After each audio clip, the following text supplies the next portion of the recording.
নমস্কার সবাইকে, চলে এসেছি একটি নতুন ব্লগ নিয়ে। আজ রাস পূর্ণিমা, তাই আমরা আজ লক্ষ্মী পুজো করব। সকালে স্নান করে চলে এসেছি ঠাকুর ঘরে। এসে নারকেল কুড়ে নিলাম প্রথমে, তারপর লুচির জন্য আটা মেখে রেখে দিলাম। মা ওইদিকে নারকেলগুলোকে চিনি দিয়ে মেখে তারপর কড়াইতে দিয়ে একটু পাক দিয়ে নিয়ে নাড়ুর জন্য বসে পড়েছে। মা আর আমি দুজনে মিলে নাড়ু তৈরি করে নিলাম। তারপর ওইদিকে হাঁড়িতে দুধ বসিয়ে দিয়েছে পায়েসের জন্য। তো পায়েস হতে হতে বোনু ওইদিকে আসনটি একটু ভালো করে সাজিয়ে দিচ্ছিল।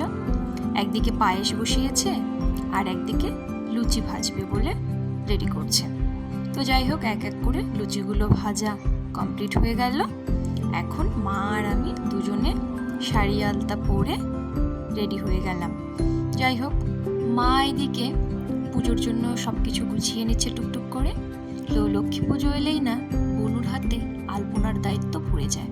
ও মোটামুটি ভালোই আঁকতে পারে।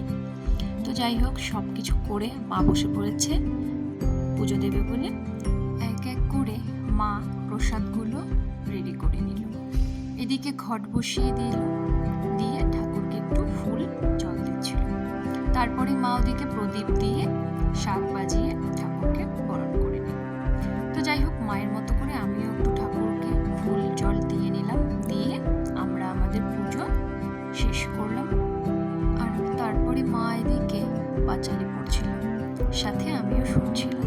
যাই হোক, ব্লগটি পর্যন্ত ভালো লাগলে লাইক অ্যান্ড সাবস্ক্রাইব।